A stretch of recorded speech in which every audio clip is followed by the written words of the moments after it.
Hello, welcome to Rankistan. Unit 4 topic number 2 की MCQ practice आज हम करेंगे। टॉपिक 1 का हम कर चुके हैं पहले, है ना। आपको ये टॉपिक का नाम पता होगा। इसमें हमें फूड प्रिजर्वेशन टेक्निक्स में भी थर्मल और नॉन थर्मल केवल इन दोनों को पढ़ना होता है, ठीक है। तो मैंने आपको थर्मल में लेक्चर लेते समय थर्मल में मैंने आपको बताया था कि आप पढ़ते हो पास्चराइजेशन, स्टरलाइजेशन, ड्राइंग, डिहाइड्रेशन, ये मैंने आपको समझाए थे। वहीं जब नॉन थर्मल की बात आती है तब हमने वहाँ पे एचपीपी पढ़ा था, ठीक है। इसके अलावा फूड इरेडिएशन पढ़ा था जिसपे एक्स रेज इलेक्ट्रॉन बीम इनका इस्तेमाल किया जाता है, ठीक है। फिर पीएल का किया था, पल्स लाइट होता है। इसके बाद अल्ट्रासाउंड होता है एक, है ना, एक ओजोन ट्रीटमेंट, कोल्ड प्लाज्मा, इसको भी हमने पढ़ा था। तो ये हमने पढ़ा। अब इन्हीं के क्वेश्चंस को हम इसमें देखेंगे, ठीक है। चलिए तो हम शुरू करते हैं क्वेश्चन नंबर 1 से। कोई बच्चा बोल रहा था कि सर क्वेश्चंस का लेवल थोड़ा अच्छा रखिए। बेटा अभी बस थोड़ा सा रुक जाओ, सबके लेवल अभी अपन चेक कर लेंगे, जितने भी लोग जहाँ भी कोई एमसीक्यूज करा रहे हैं यूट्यूब पे। थोड़ा सा रुक जाओ, अभी क्या सिलेबस को एक बार कंप्लीट होने दो। सिलेबस जब कंप्लीट हो जाएगा, अभी मैं ऐसा करा रहा हूँ जिससे आपके टॉपिक रिवाइज हो जाएं, क्योंकि अब आपको दोबारा इनको पढ़ने का टाइम नहीं मिलने वाला है। एक बार भी ऐसा पढ़ो जैसे अब हमें इसको पढ़ने का टाइम नहीं मिलेगा अब एग्ज़ाम तक, ठीक है। इसलिए जितना टॉपिक पढ़ा दिया है ऐसे क्वेश्चंस लेकर के हम आते हैं जिससे बेसिक आपका दोबारा से रिवाइज हो जाए और कुछ नए क्वेश्चंस आपको मिल जाएँ, ठीक है। अब इसके बाद जब ये कंप्लीट हो जाएगा तब डेली 30 से 40 क्वेश्चंस लेकर के आया करेंगे, एक एक यूनिट के, ठीक है। और ऐसे लेवल के होंगे कि कहीं पे भी बैठ जाना किसी भी टेस्ट सीरीज में आप उसके बाद, ठीक है। चलो तो क्वेश्चन नंबर 1 है डी वैल्यू और जेड वैल्यू, इसके संबंध में इनमें से कौन सा कथन सही है। Which of the following statement about D value and Z value is correct, बताओ। डी वैल्यू, चलो अब मैं ये सारे के सारे पढ़ नहीं रहा हूँ, आपको टाइम दे रहा हूँ, आप इसको पॉज करके इनको पढ़ लेना, फिर उसके बाद डिसाइड करना कि इनमें से कौन सा आंसर आपका सही है, ठीक है। चलो, तो मैं उम्मीद करता हूँ आपने ये ऑप्शंस पढ़े होंगे और फिर आपने कोशिश की होगी लगाने की। चलो, अब जिन्होंने लगा लिया उनके लिए तो वेल डन, और जिन्होंने नहीं लगा पाया उनको मैं थोड़ा सा समझाता हूँ इसका पूरा कॉन्सेप्ट और बताता हूँ ये सवाल आपसे क्या पूछना चाहता है। सबसे पहले तो हम बात करते हैं कि डी वैल्यू क्या होता है। समझो, डी वैल्यू को हम बोलते हैं डेसिमल रिडक्शन टाइम, ठीक है। अब ये सर क्या होता है, ये वो समय होता है जिसमें किसी निश्चित टेम्परेचर पे माइक्रो ऑर्गेनिज्म यानी सूक्ष्म जीवों की संख्या 90% तक कम हो जाती है। एक फिक्स टेम्परेचर पे जब 90% माइक्रो ऑर्गेनिज्म कम हो जाते हैं, इसको बोलते हैं एक लॉग साइकिल। समझ में आया। ये थर्मल टेक्निक के बारे में हम ये पढ़ रहे हैं, ठीक है। समझ गए। चलो, नहीं समझ में आया होगा तो एग्जाम्पल के साथ मैं आपको बताता हूँ जगह कम रहेगी इस बार। मान के चलते हैं कि कोई एक बैक्टीरिया है, ठीक है, और इसकी डी वैल्यू अगर हम बोलें, कोई आपसे बोल दे कि भाई इसकी डी वैल्यू है 121 डिग्री सेल्सियस 3 मिनट, इस तरह से ये आपको देगा पेपर में। समझ में आया। इसका मतलब ये हो जाएगा कि कोई भी खाना होगा, यहाँ पे फूड है बेटा, ठीक है, इसमें ये कोई बैक्टीरिया है, इस बैक्टीरिया की डी वैल्यू 121 डिग्री सेल्सियस है, इसको, और ये 3 मिनट, ऐसे ही इसको मापा जाता है, ठीक है। इसका ये मतलब हो जाएगा जब इस खाने को आप हीट देंगे, आप गर्म करेंगे कितने पे, 121 डिग्री सेल्सियस पे 3 मिनट तक, तो इसका जो बैक्टीरियल काउंट है ये 10 गुना कम हो जाएगा। यानी कि मेरा मतलब है जैसे जैसे टेम्परेचर बढ़ता हुआ जाएगा वैसे वैसे जो माइक्रोब्स हैं वो मरते जाएंगे, उनकी संख्या कम होती जाएगी, यानी कि डी वैल्यू घटती जाएगी। ऐसे आप याद रखना, ठीक है। ये थर्मल प्रोसेसिंग का बेस कहते हैं, आधार है ये थर्मल प्रोसेसिंग का, ये आता है, ठीक है। अब आते हैं इसमें जेड वैल्यू के बारे में दिया है। जेड वैल्यू क्या होता है, थोड़ा सा इसको भी समझ लीजिए। ये बताता है कि डी वैल्यू को 10 गुना कम करने के लिए कितना टेम्परेचर चेंज करना पड़ा है। समझ में आया। फिर से बता रहा हूँ कि जेड वैल्यू हम उस वैल्यू को कहते हैं कि जो 10 गुना, जो हमने अभी 10 गुना डी वैल्यू को जो कम किया है, डी वी लिख दिया डी वैल्यू को, उसके लिए कितना टेम्परेचर हमको चेंज करना पड़ा है, कितना टेम्परेचर हमने चेंज किया है, यानी कितनी बार हमने उसको बढ़ाया है, कितना कितना हमने उसको बढ़ाया है। समझ में आया। प्रैक्टिकल यूज़ की बात अगर हम करें तो processing, design, thermal resistance compare करने में इसका यूज होता है, ठीक है। चलिए, तो यही सारी की सारी चीज़ होती है। तो इसके आंसर की जब हम बात करेंगे तो ऑप्शन हो जाएगा C, D value decreases as temperature increases. अब आप ये इसको लगा पाएंगे, ठीक है। चलो, तो अब थोड़ा सा समझ आया होगा कि जब हम लेवल की बात करेंगे ना कि कैसे लेवल के हम क्वेश्चंस करने वाले हैं इसके बाद, सिलेबस होने के बाद, तो इस लेवल के क्वेश्चंस करेंगे, ठीक है। चलो, तो आओ क्वेश्चन नंबर 2 पे चलते हैं। 12D कॉन्सेप्ट बोटुलिनियम कुक किन फूड्स पर लागू होता है। The 12D concept botulinum cook is applied to which foods. Low acid canned food, high acid canned food, high acid foods, frozen foods या डिहाइड्रेटेड फूड्स। फिर से मुझे लगता है होश उड़ गए होंगे इसको देख करके कि इसको क्या लगाना है। अब समझो, पहले तो ये 12D कॉन्सेप्ट क्या है इसको समझो। ऊपर वाले सवाल में हमने देखा था डी वैल्यू, जैसे मानते हैं 121 डिग्री सेल्सियस 121 डिग्री सेल्सियस पे 3 मिनट तक किसी चीज़ को अगर हम गर्म करेंगे, ठीक है, तो 10 गुना तक जो माइक्रोब्स हैं उसके वो ये 10x लिख दिया मैंने, ठीक है, ये कम हो जाते हैं। समझ में आया? तो इस पूरी चीज़ को हम बोलते हैं कि 1 लॉग हो गया। लेकिन मान के चलते हैं कि अभी भी उसमें मिलियंस और बिलियंस उसमें माइक्रोब्स हैं, तो क्या करेंगे, हम इस टेम्परेचर को थोड़ा सा बढ़ाएंगे और जो टाइमिंग है इसको थोड़ा सा कम करेंगे, तो इससे फिर ये माइक्रोब्स हैं और भी ज़्यादा कम हो जाएंगे, तो उसको फिर हम बोलेंगे 2 लॉग। ऐसे ही फिर से हमें पता चलेगा कि यार अभी तो और भी बचे हुए हैं इसमें, तो फिर हम उसके टेम्परेचर को फिर से बढ़ाएंगे, टाइमिंग को कम करेंगे और फिर देखेंगे कि माइक्रोब्स की संख्या फिर से कम हो गई। तो यानी जितनी बार इस प्रोसीजर को करेंगे उसको हम 1 log, 2 log, 3 log, 4 log, 5 log, 6 log ऐसे हम बोलते जाएंगे, ठीक है। इतना तो आपको समझ में आ गया होगा। अब ये चीज़ समझ गए, अब इस सवाल को समझो। सबसे पहले बोल रहा है कि low acid canned food, option A आपका आंसर हो जाएगा, यानी कि ऐसे डब्बा बंद कैंड फूड जिनमें एसिड होता है कम। कुछ एग्जांपल लेते हैं, जैसे मान के चलते हैं मटर ले लिया हमने, ठीक है, हमने आलू को पोटैटो ले लिया, हमने बीन्स ले ली, हमने कॉर्न ले लिया, इनमें आप जानते हो कि एसिड कम होता है, ठीक है। तो ऐसे खानों में क्या होता है मेरे भाई कि जिनमें एसिड कम होता है, इनमें क्या है, क्लोस्ट्रीडियम जो बोटुलिनियम है इसके स्पोर्स जिंदा रह जाते हैं, क्योंकि इनमें एसिड है नहीं, एसिड होगा तो ये खुद से ही मर जाएंगे।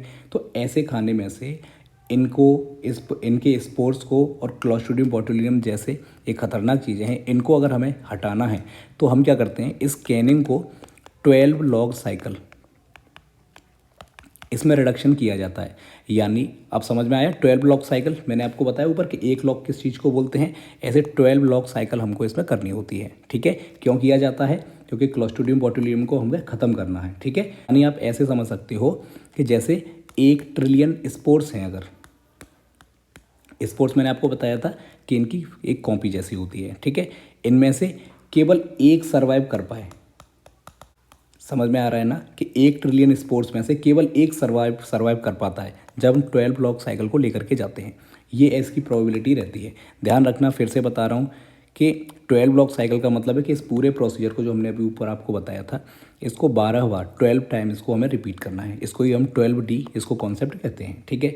और 12D कॉन्सेप्ट में ये क्या होता है, जैसे मान के चलते कि 1 ट्रिलियन अगर स्पोर्ट्स हैं, किसके होंगे जी, क्लोस्ट्रीडियम बोटुलिनियम के होंगे, शॉर्ट में लिखा है ना। तो इनमें से केवल एक ही मुश्किल से बच पाएगा। इसकी इतनी ज़्यादा खतरनाक तरीके से इसको हम करते हैं, समझ रहे हो, इसकी इतनी ज़्यादा इसकी क्षमता होती है, इफेक्टिवनेस इसकी होती है, ठीक है, ठीक है। अब इसी चीज़ को हम या तो हम कहेंगे 12D कॉन्सेप्ट, अगर ये आपके एग्जाम में लिखा हुआ नहीं आया तब आपके लिए लिखा हुआ आएगा बोटुलिनियम कुक,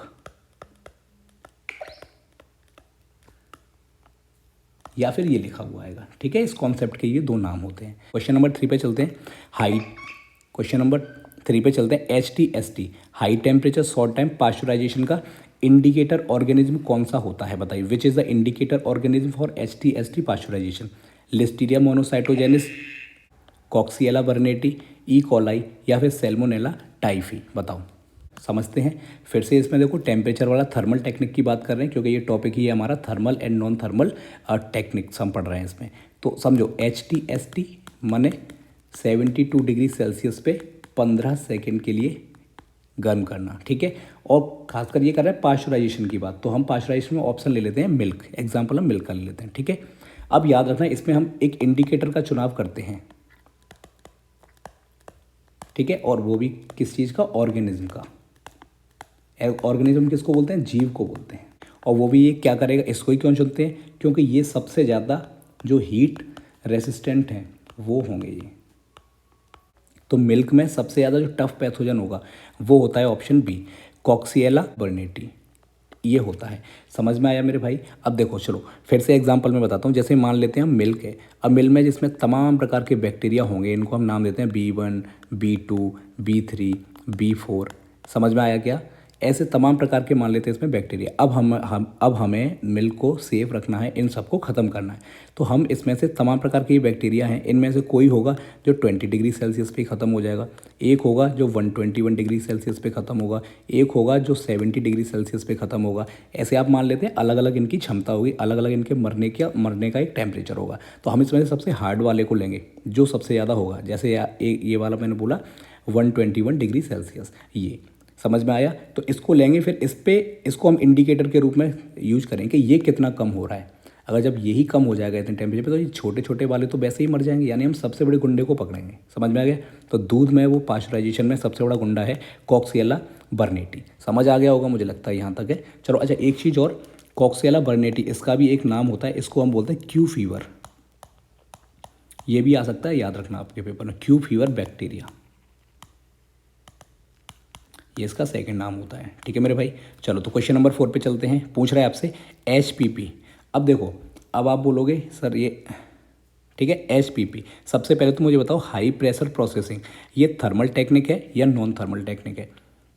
ठीक है, कमेंट सेक्शन में लिख के मुझे बताओ कि HPP हाई प्रेशर प्रोसेसिंग ये कौन सी टेक्निक है, थर्मल है या नॉन थर्मल, तापीय है या अतापीय है, बताओ। हाई प्रेशर जो प्रोसेसिंग HPP ये जो यहाँ लिखा हुआ है, ये कैसे काम करता है? हम इसमें फूड को हम बैक्टीरिया से, पैथोजन से बचाने के लिए हाई प्रेशर पे रखते हैं। ठीक है, और इस हाई प्रेशर की ना एक रेंज है जो है हमारी 400 to 600 MPa।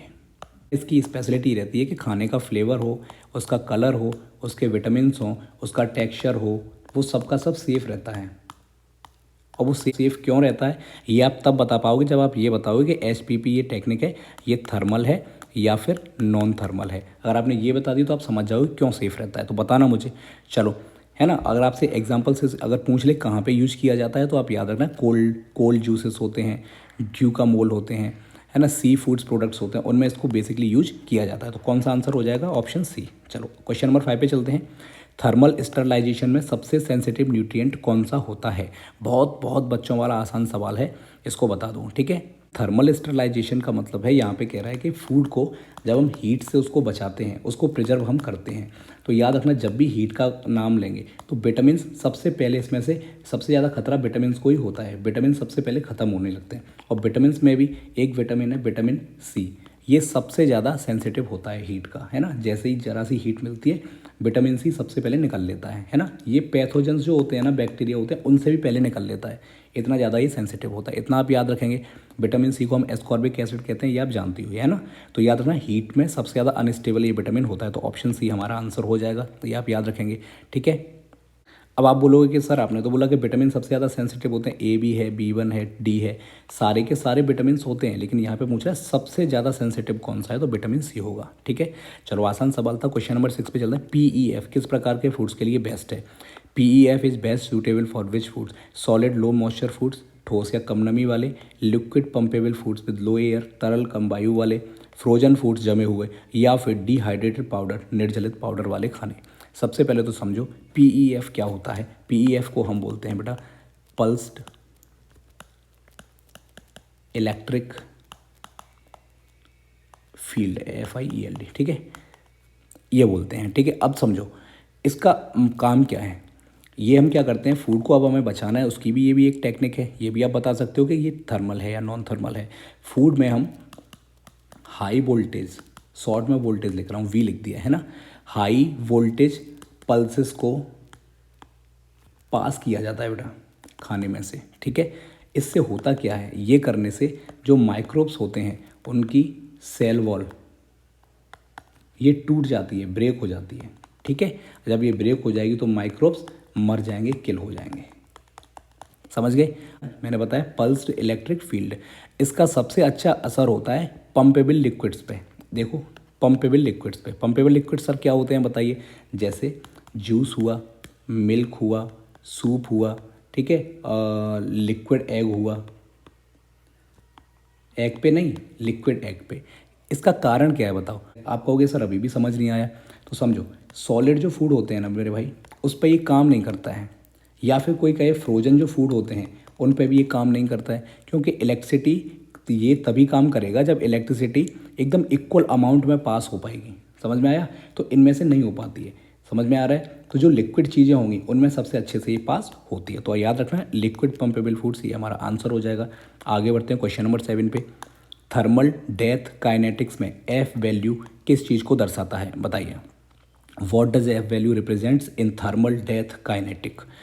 ऑप्शंस पढ़ देता हूँ। Time to kill all sports at specific T मतलब temperature, equivalent time at 121 degree Celsius, time for enzyme activation inactivation, required pH changes. चलो समझ लेते हैं क्या होता है। एफ वैल्यू मैं यहाँ पे आपको बता रहा हूँ ये क्या है। यहाँ पे आप याद रखना एफ वैल्यू मतलब एफ आप ऐसे लिख सकते हो कि F value is equal to microbial death. Short में लिख रहा हूँ बेटा प्लीज़, है ना, इसको थोड़ा सा मैनेज करना। माइक्रोबियल डेथ का equivalent, E Q V short में लिख दिया, equivalent time at 121 degree Celsius, जो कि कहाँ दिया है आपके ऑप्शन नंबर बी में दिया हुआ है। आप कहोगे सर आंसर बता दिया ये तो आपने, लेकिन सर समझाया नहीं। कैसे नहीं समझाएंगे भाई, फिर मतलब क्या है ऐसे पढ़ाने का आपको।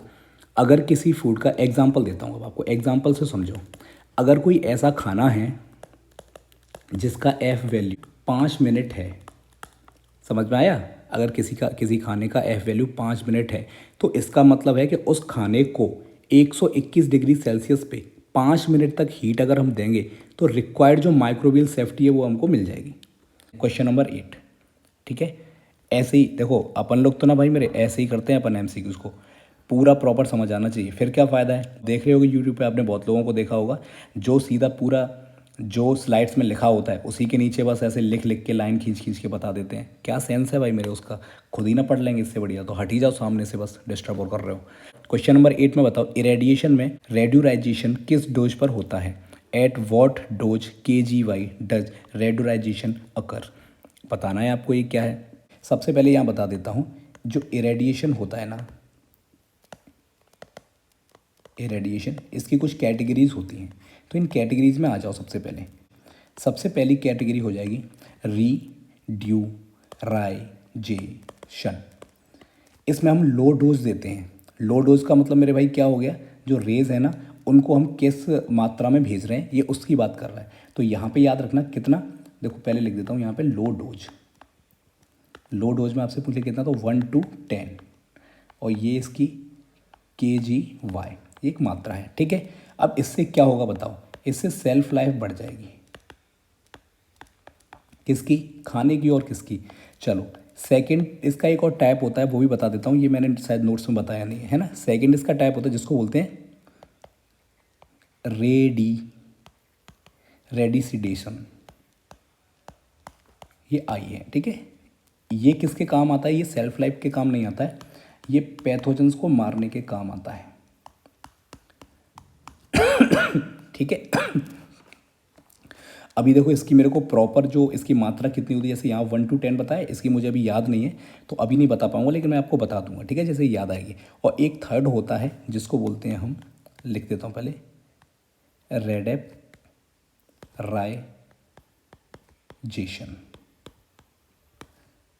ठीक है मेरे भाई।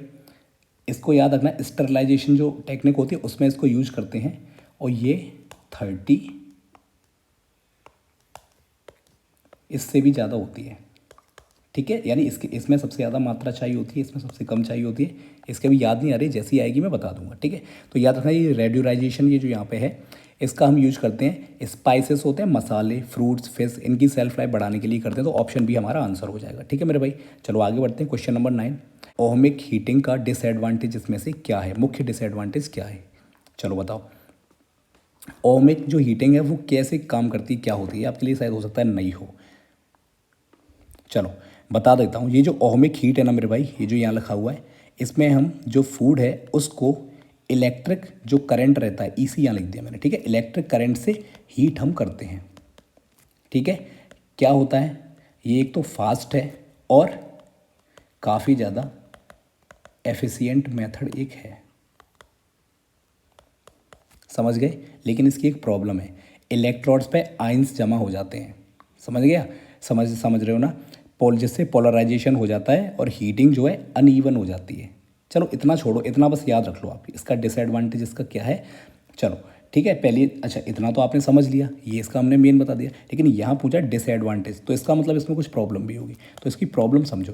इसमें क्या होता है, जो इलेक्ट्रोड्स रहते हैं ना मेरे भाई, इन पे आयंस आके जमा हो जाते हैं, आयंस जमा हो जाते हैं। आयंस जमा होने का मतलब है, आपने पढ़ा होगा फिजिक्स में, पोलराइजेशन हो जाता है, ठीक है। इससे जो हीटिंग है वो अनइवन हो जाती है, जो कि हमारे खाने के लिए खतरनाक है, बेकार है, ठीक है। तो ये वाली चीज़ हो जाएगी। इसी वजह से इसका आंसर क्या होगा बताओ, ऑप्शन नंबर ए, इलेक्ट्रोड का पोलराइजेशन हो जाना, नॉन यूनिफॉर्म हीटिंग, हमें इक्वल हीटिंग चाहिए, समझ में आ रहा है ना, नहीं तो अगर कहीं पे बहुत ज़्यादा हीटिंग है, कहीं पे बहुत कम हीटिंग है तो खाना ख़राब हो जाएगा सही होने की जगह। क्वेश्चन नंबर 10 पे चलते हैं। ब्लांचिंग में सबसे ज़्यादा डिस्ट्रक्शन किसका होता है? ब्लांचिंग भी एक हीट टेक्निक है और हीट में सबसे पहले तो विटामिन का ही होता है। तो हम देख लेते हैं ऑप्शन क्या क्या पूछे हैं उसने। क्लोरोफिल, कैरोटिनॉइड्स, विटामिन सी, और देखो फिर से वही विटामिन सी का ही सबसे ज़्यादा होगा। तो ब्लांचिंग में आपको पता है मेरे भाई कि इसमें हम शॉर्ट हीटिंग करते हैं पहले, ठीक है, ये करते हैं और उसके बाद फ्रीज कर देते हैं खाने को। इसका मेन पर्पज़ क्या होता है? पैथोजेंस का मारना होता है क्या? बिल्कुल नहीं। याद रखना मेरे भाई, ऐसे सवाल आ गए ना तो निपट जाओगे। एंजाइम्स को इनएक्टिव करना इसका मेन काम होता है, ठीक है। लेकिन इसके भी कई ड्रॉबैक होते हैं, मैंने बता दिया था, क्योंकि इसमें वाटर सॉल्यूबल जो विटामिन रहते हैं, वाटर सॉल्यूबल विटामिन जो होंगे जैसे विटामिन सी, ये बहुत जल्दी इसमें ख़त्म हो जाता है, ठीक है। तो नेक्स्ट क्वेश्चन है 11 हमारा, लायोफिलाइजेशन की इसमें विशेषता क्या होती है? की फीचर बताना है लायोफिलाइजेशन का क्या होता है, बताओ। सबसे पहले तो छोटी सी बात, एक लाइन में बताओ। फ्रीज और ड्राइंग को, फ्रीज और ड्राइंग होगा, फ्रीज और ड्राइंग, इसको थोड़ा सा याद रखो। प्रोसेस कैसे, अच्छा नहीं समझ आया होगा इससे, तो देखो इसका प्रोसेस मेरे भाई ऐसे होता है कि खाने को सबसे पहले हम करते हैं फ्रीज और उसके बाद हम उसको वैक्यूम में रखा जाता है, समझ में आया? इसका मतलब क्या हो गया, आइस से सीधा वेपराइज हो जाता है ये, ठीक है। इसी को हम क्या बोलते हैं? सब्लिमेशन बोलते हैं। ये तो शायद मैंने टॉपिक पढ़ाते समय भैया बताया है अच्छे से तुम लोगों को, सब्लिमेशन हो जाना। इसका एडवांटेज ये है मेरे भाई, जैसे कि जो हीट सेंसिटिव फूड होते हैं ना, जैसे कॉफ़ी हो गया, फ्रूट जूस हो गया, है ना, एंटीबायोटिक्स हो गए, एंजाइम्स हो गए, इनको ये बहुत प्रॉपर तरीके से प्रिजर्व करके रखता है, ठीक है। तो ये हो जाएगा हमारा आंसर। चलिए तो बताओ, मैंने बताया आपको आइस से सीधा वेपराइज हो जाता है, तो sublimation of ice to vapour, यही आंसर हो जाएगा। अब बताओ, अब आ रहा है मज़ा? अब लग रहे हैं क्वेश्चन थोड़े से, मैं कह रहा हूँ ना मेरे भाई, एक बार सिलेबस हो जाने दो, ऐसी प्रैक्टिस करा देंगे। अच्छे अच्छे पेड कोर्सेज वाले क्या कराएंगे, बहुत पढ़ाया है, बहुत पेड कोर्सेज में भी पढ़ाया है हमने, ठीक है।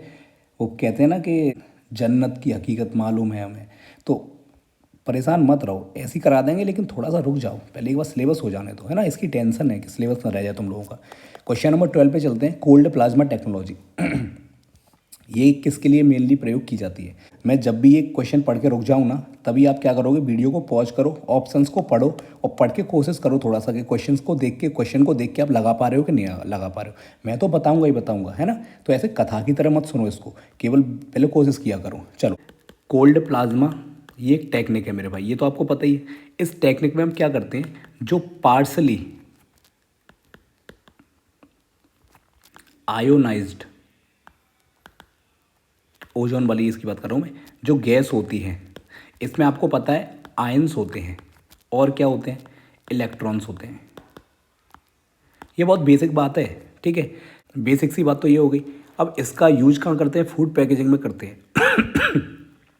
फ्रूट्स हो गए, वेजिटेबल्स हो गए, इनके सरफेस क्लीनिंग में करते हैं, इसमें इसका यूज किया जाता है, ठीक है। इसी को हम बोलते हैं डीकंटेमिनेशन करना। तो बहुत ज़्यादा ऐसी कोई डिफ़िकल्ट चीज़ नहीं है, सरफेस डीकंटेमिनेशन करना, ये इसका मेन काम रहता है। किसका? कोल्ड प्लाज्मा टेक्नोलॉजी का। ये मैंने बता दिया, कोल्ड प्लाज्मा टेक्नोलॉजी में पार्सली आयोनाइज्ड गैस होती है, जिसमें आयंस होते हैं, इलेक्ट्रॉन्स होते हैं, वो सरफेस को क्लीन कर देते हैं इसमें, ठीक है। जैसे स्ट्रॉबेरीज को साफ़ करना है आपको, मैंगोज को करना है, तो ये आप इससे कर सकते हो, ठीक है। इसमें हीट वीट ये सब चीज़ें नहीं करी जाती, ये किया जाता है। क्वेश्चन नंबर 13, यहाँ पे अपडेटेड लिखा रह गया है। ये अपडेटेड इसलिए क्योंकि यहाँ पे एक बहुत ही आसान सवाल था, जिसको फादर ऑफ पास्चुराइजेशन किसको कहते हैं, ये यहाँ पे सवाल था, तो मैंने देखा तो मैंने इसको चेंज कर दिया, ठीक है।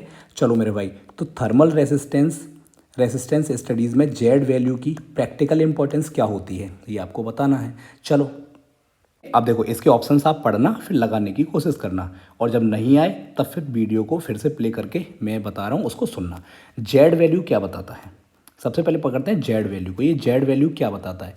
ये बताता है कि अगर टेम्परेचर 10 डिग्री सेल्सियस बढ़ा दें हम या फिर घटा दें, तो डी वैल्यू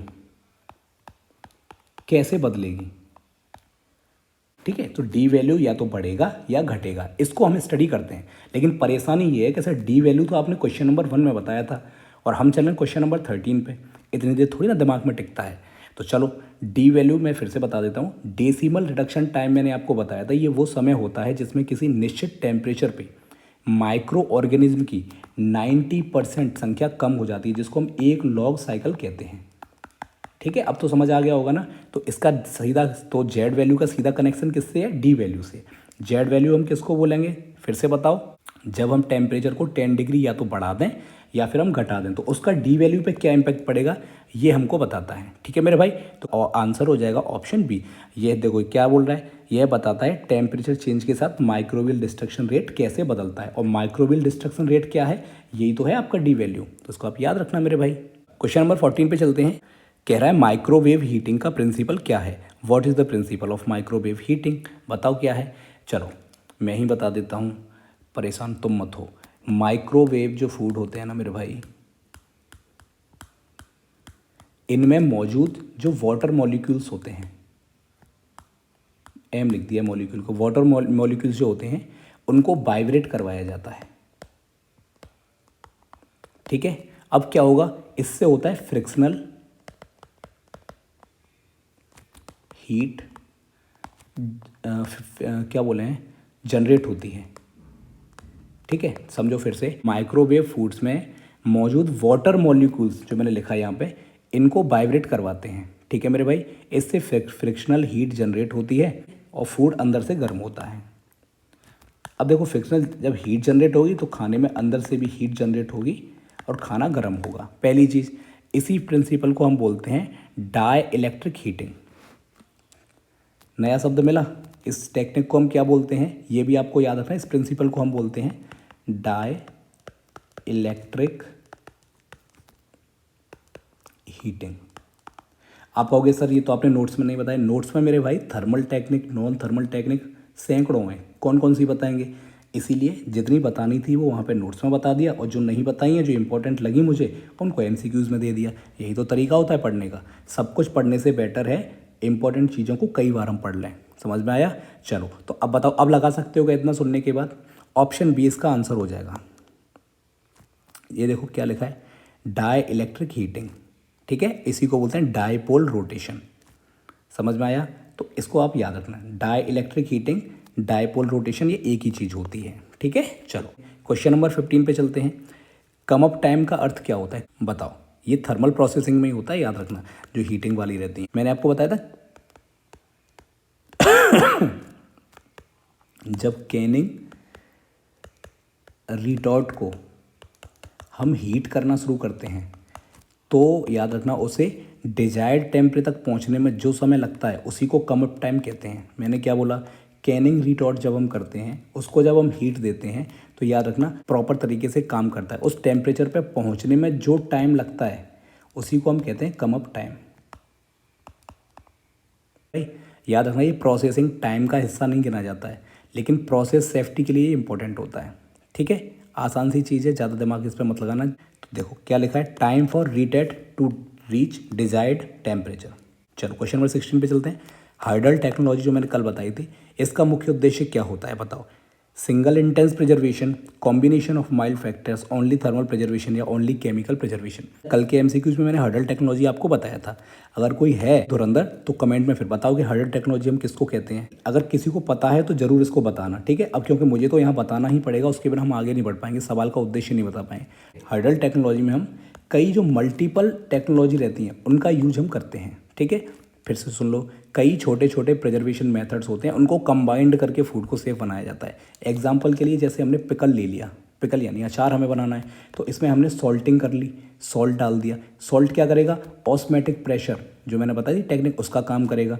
फिर हमने इसमें विनेगर डाल दिया। अब विनेगर क्या करता है मेरे भाई, एसिड बनाता है उसमें, तो एसिडिफिकेशन हो गया उसका। ठीक है, और इसके है ना, और दूसरा इसमें लो मॉइस्चर कर देते हैं हम। ठीक है, तो सब मिलके माइक्रोब्स को ही तो रोकते हैं और खाने को टेस्टी भी बना देते हैं। पिकल कितना टेस्टी तो होता है। इसका एडवांटेज अगर कोई पूछे तो बता देना, प्रोडक्ट का टेस्ट और न्यूट्रिशन बचा के ये रखता है। आंसर क्या होगा, option B, combination of mild factors. चलिए तो नेक्स्ट क्वेश्चन पे चलते हैं। Question number 17, vitamin C retention, इसमें कौन सी नॉन थर्मल टेक्निक बेस्ट होती है बताइए। एचपीपी, इरेडिएशन, ओमिक हीटिंग या फिर ब्लांचिंग, कौन सी होती है बताओ। पहले ही बताया था मैंने, हाई प्रेशर ठीक है, एचपीपी आप जानते हो, हाई प्रेशर प्रोसेसिंग की हम बात कर रहे हैं। ठीक है। कैसी है ये? एक नॉन थर्मल टेक्निक होती है HPP। ये बाकी के हैं ओमिक हीटिंग, ब्लांचिंग, ये थर्मल टेक्नोलॉजी है ये, ठीक है। विटामिन सी सबसे ज़्यादा डिग्रेड इन्हीं में होता है। चलो आगे बढ़ते हैं। Question number 18, commercial sterility test, इसमें कौन सा ऑर्गेनिज्म सबसे क्रिटिकल माना जाता है? ये बताना। Which organism is considered most critical in commercial sterility testing? बताओ। बैसिलस सबटिलिस, क्लोस्ट्रीडियम बोटुलिनियम, जियोबैसिलस, स्टेरोथर्मोफिलिस या फिर लिस्टीरिया मोनोसाइटोजेनिस? चलो बताओ। सबसे पहले तो याद रखना इसका आंसर हो जाएगा ऑप्शन बी, क्लोस्ट्रीडियम बोटुलिनियम। आंसर बता देता हूँ, ऑप्शन बी, क्लोस्ट्रीडियम बोटुलिनियम। चलो अब थोड़ा सा समझ लेते हैं। मैंने बताया था कैनिंग में सबसे खतरनाक अगर कोई ऑर्गेनिज्म है तो उसी का नाम है क्लोस्ट्रीडियम बोटुलिनियम, ठीक है। याद रखना इसके जो स्पोर्स होते हैं मेरे भाई, ये बहुत ज़्यादा हीट रेसिस्टेंट होते हैं, हीट को ये झेल जाते हैं, सहन कर लेते हैं, ठीक है। और याद रखना फिर उसके बाद टॉक्सिन लाइफ थ्रेटनिंग होती है, टॉक्सिन्स बनाते हैं। सिंपल बात है। इसलिए कमर्शियल स्टेरिलिटी इंश्योर करने में यही सबसे ज़्यादा क्रिटिकल ऑर्गेनिज्म माना जाता है कि ये नहीं आना चाहिए मेरे भाई, ठीक है। तो ये हमारा आंसर हो जाएगा। इसमें और ज़्यादा कुछ सुनने की समझने की चीज़ नहीं है। क्वेश्चन नंबर 19 पे चलते हैं। फूड इरेडिएशन में रेड्यूरा सिंबल, इसका अर्थ क्या होता है? Food micro free, food irradiated for safety, food GMO या फिर फूड ऑर्गेनिक भोजन जैविक है? बताओ इनमें से कौन सा सही हो जाएगा। तो ऑप्शन बी इसका आंसर होगा, फूड इरेडिएटेड फॉर सेफ्टी। बता देता हूँ, ये रेड्यूरा लिखा हुआ है। अब कोई और भी इसको कुछ पढ़ सकते हो तुम, जो तुम्हें अच्छा लगे। ये क्या होता है पहले ये समझ लो बस। एक ग्रीन लीफी डिजाइन वाला ये सिंबल होता है मेरे पास। ग्रीन मतलब हरा, लीफी मतलब पत्ती जैसा एक डिजाइन वाला सिंबल होता है। और इसका काम होता है ये बताने का, लिख देता हूँ, सिंबल है ये, ठीक है। ग्रीन लीफी वाला सिंबल है। इसका काम ये होता है, ये बताता है कि फूड इरेडिएशन प्रोसेस से गुजरा हुआ है। इतनी सी बात है। जैसे मैंने आपको बताया था कि अगर कोई खाना फोर्टिफाइड है तो उस पर F+ लिखा रहता है, ऐसे सिंबल्स बने रहते हैं। जैसे मैंने आपको बताया कि अगर कोई वेज है तो उस पर इस तरह का बना रहता है, कोई नॉन वेज खाना है तो इस तरह का उस पर पैकेट पे बना रहता है। इसी तरह से ग्रीन लीफी ये बना रहता है। इसका मतलब होता है कि इसको फूड इरेडिएशन प्रोसेस से गुजारा। इसका मतलब है कि फूड एकदम आपका सेफ़ है मेरे भाई। लेकिन ये माइक्रो फ्री या ऑर्गेनिक होने की कोई गारंटी नहीं है, इतना याद रखना। फूड सेफ़ तो है आपका, ख़राब नहीं हुआ है, खाना सेफ़ है, लेकिन इसमें माइक्रो फ्री है या ऑर्गेनिक है इसकी कोई गारंटी नहीं होती है, ठीक है। चलो आगे बढ़ते हैं। Last question of this video, question number 20 है, ब्लांचिंग में एंजाइम इनएक्टिवेशन टेस्ट कौन सा होता है? Which test checks enzyme inactivation in blanching? Catalase test या फिर फॉस्फेटेज टेस्ट, ऑक्सीडेज टेस्ट या फिर अमाइलेज टेस्ट? तो इसका आंसर हो जाएगा ऑप्शन बी, फॉस्फेटेज टेस्ट, ठीक है। चलो ब्लांचिंग है, इसका मेन उद्देश्य रहता है एंजाइम्स को इनएक्टिव करना, ठीक है। तो ये जो यहाँ लिखा है फॉस्फेटेज, ये सबसे ज़्यादा हीट रेसिस्टेंट ये सबसे ज़्यादा होता है, ठीक है। अगर ये इनएक्टिव हो गया तो बाकी सारे के सारे एंजाइम्स भी इनएक्टिव हो जाते हैं, समझ में आ गया? और ठीक है, तो इसका मतलब कि आपकी ब्लांचिंग सक्सेसफुल है मेरे भाई, ठीक है। तो हमारा ऑप्शन हो जाएगा बी। चलो तो हमने टॉपिक 2 का ये भी देख लिए, बाकी यहाँ पे MCQ के आंसर्स दे रखे हैं आपको, ठीक है। और हम देखो मेरे भाई बहुत जल्दी हम 1000 हो जाएंगे। आप लोगों का काफ़ी ज़्यादा सपोर्ट रहा है, लेकिन जिन लोगों ने अभी सब्सक्राइब नहीं किया है जल्दी से करके हमें भी 1000 होने की सुख की अनुभूति करने का मौका दें, ठीक है। चलो थैंक्स फॉर वॉचिंग।